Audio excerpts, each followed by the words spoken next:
Chapter 13, teach people to meet your standards. Or said differently, teach people to meet your impossible standards. The question in this chapter is, how skilled are you at graciously getting people to meet your high standards? Truth be told, the most successful people generally have the highest standards.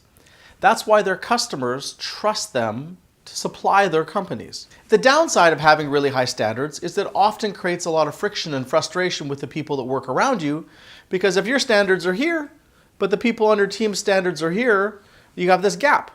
Now, that's what leadership is supposed to be. It's figuring out how to close the gap on the standards so you deliver what you want and please the customers that your company serves. Now, there's a great quote here from Salvador Dali.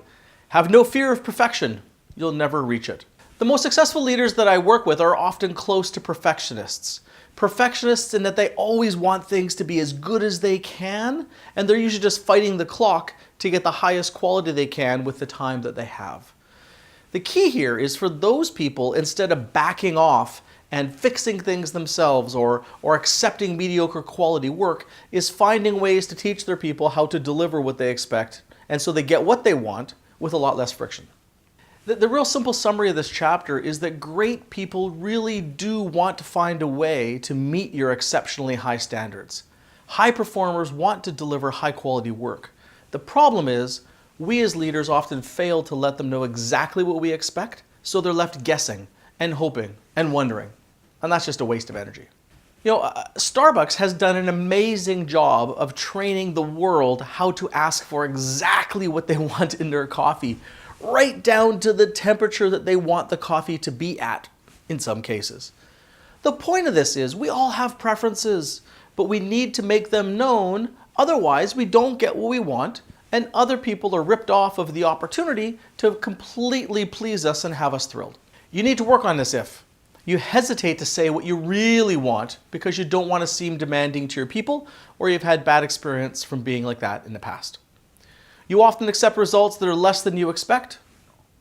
You fix things yourself so that they meet your standards and don't push the work or the repair or the edits back to your team. The same frustrations keep happening with the same people.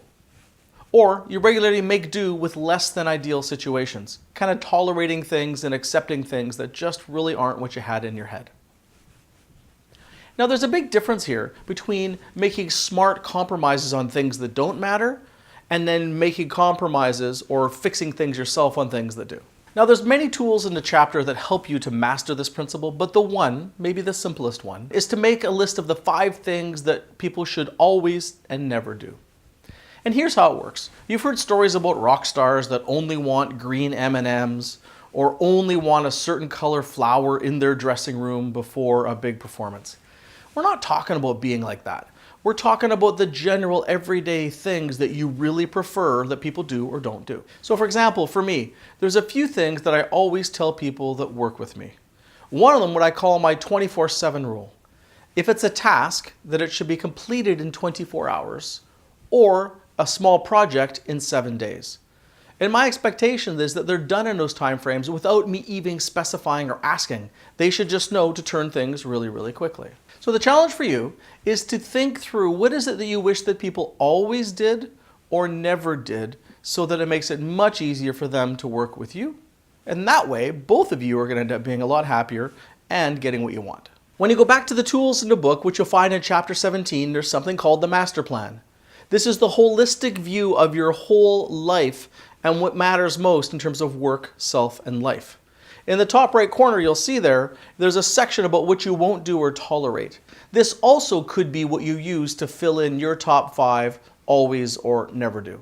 So in summary, the people that work with you do want to please you and give you what you want. But if you don't tell them, right down to some of the very specifics, often they're going to be left wondering and wasting time and energy doing things that don't matter when they could be doing the things that do.